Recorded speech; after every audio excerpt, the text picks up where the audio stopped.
नमस्कार. Satara 7 star news चॅनलमध्ये आपले सहर्ष स्वागत आहे. दसरा मेळाव्यात मुख्यमंत्री एकनाथ शिंदे यांनी शिवछत्रपतींची शपथ घेतली. 100% मराठा समाजाला आरक्षण दिले जाणार, आमदार महेश शिंदे. संपूर्ण महाराष्ट्रामध्ये मराठा आरक्षणासाठी मराठा समाज आक्रमक झाला असून महाराष्ट्रातील कानाकोपऱ्यातील अनेक गावांमध्ये राजकीय नेत्यांना गावबंदी तसेच मतदानावर बहिष्कार टाकण्याचा निर्णय सकल मराठा समाजाने घेतला आहे. मराठा आरक्षणाचा गंभीर प्रश्न असताना सरकारी वकील केसच्या वेळेला पोहोचले नाही. मागच सरकार मराठा आरक्षणावर गंभीर नव्हतं.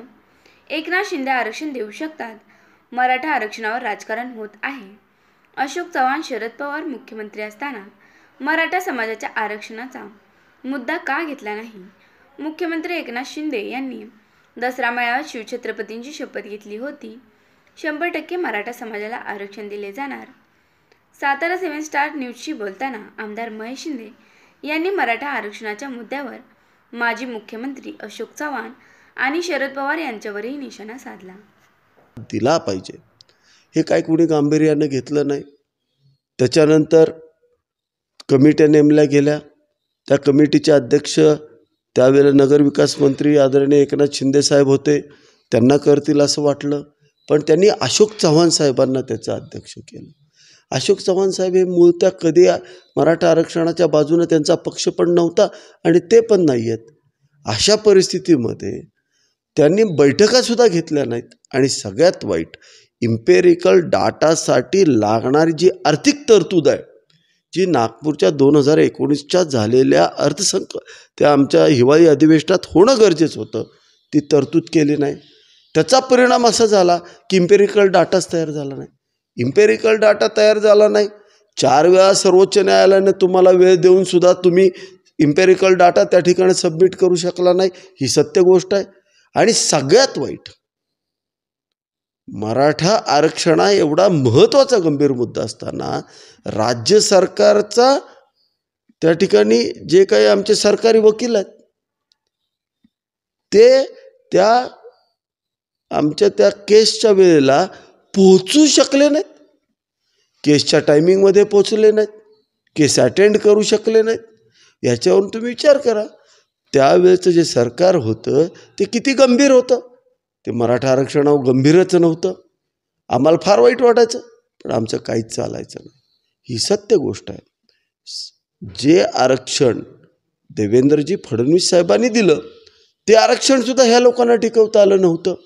उच्च न्यायालय टिकलं, पण सर्वोच्च न्यायालयामध्ये त्याला फडणवीस साहेब विरोधी पक्षात गेले आणि त्याचा परिणाम गांभीर्यानं सरकारनं मागच्या घेतलं नाही. त्यामुळे खऱ्या अर्थानं मराठा आरक्षण गेलं.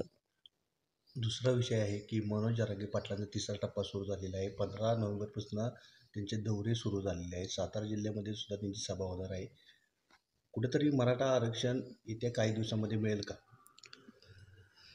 मराठा आरक्षणाचा मुद्दा जरांगे पाटील साहेबांनी समजावून घेतला पाहिजे. आम्ही सगळे त्यांचा खूप आदर करतो, कारण ते सन्माननीय नेतृत्व आहे. मराठा समाजासाठी झटतंय, त्याला आम्ही साथ देणं गरजेचं आहे सगळ्यांनी. पण एक गोष्ट महत्त्वाची लक्षात घेतली पाहिजे. जे लोक आज गळा काढतायत, मराठा आरक्षण आत्ताच दिलं पाहिजे, झालंच पाहिजे, या लोकांनी मागच्या सरकारमध्ये असताना इम्पेरिकल डाटा केला नाही. यांच्या वकिलांनी साधं त्या केस त्या ठिकाणी अटेंड केली नाही. ही सत्य गोष्ट असताना मराठा आरक्षण यांच्या नालायकपणामुळं, यांच्या नाकर्तेपणामुळं जर रद्द झालं, त्यावेळेला मराठा समाजाचा एकही व्यक्ती रस्त्यावरती आला नाही. पण आज हा व्यक्ती एकनाथ शिंदे साहेब हे आरक्षण देऊ शकतात, पण तुम्हाला सत्य परिस्थिती समजावून घेतली पाहिजे. आरक्षण हे रद्द सर्वोच्च न्यायालयानं केलेलं आहे. सर्वोच्च न्यायालयामध्ये 3 टप्पे असतात. पहिल्या टप्प्यात तुम्ही आरक्षण रद्द झाल्यानंतर तुम्ही त्या ठिकाणी रीट दाखल करू शकता.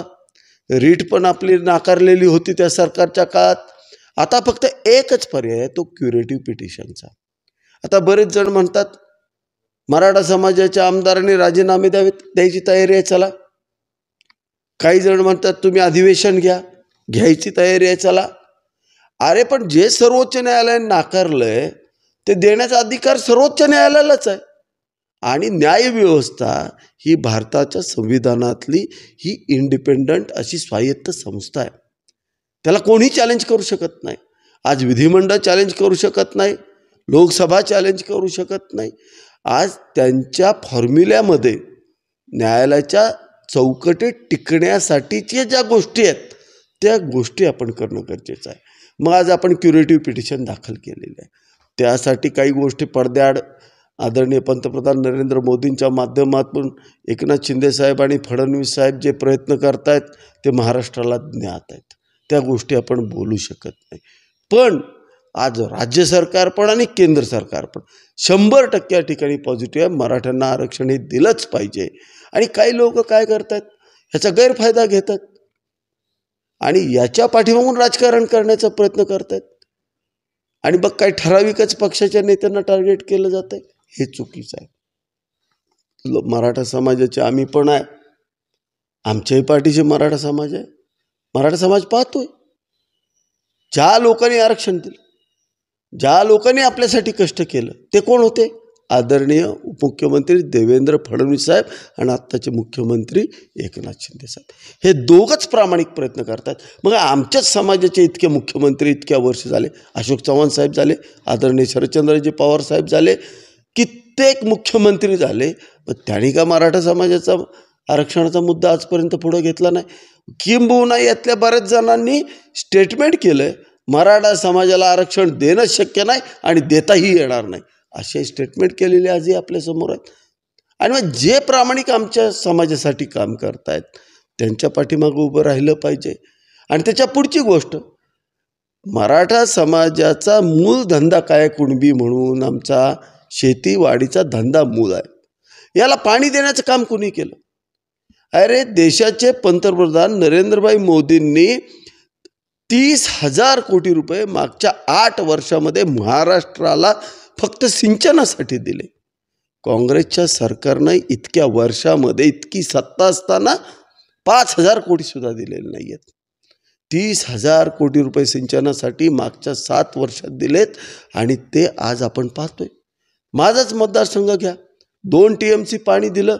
लक्ष्मणराव इनामदार उपसा सिंचन योजना, जे कटापूरसारखी योजना दिली. आज इतक्या प्रचंड दुष्काळातसुद्धा आज शेतकरी बळीराजा या ठिकाणी सुखी आपल्याला पाहायला मिळतोय.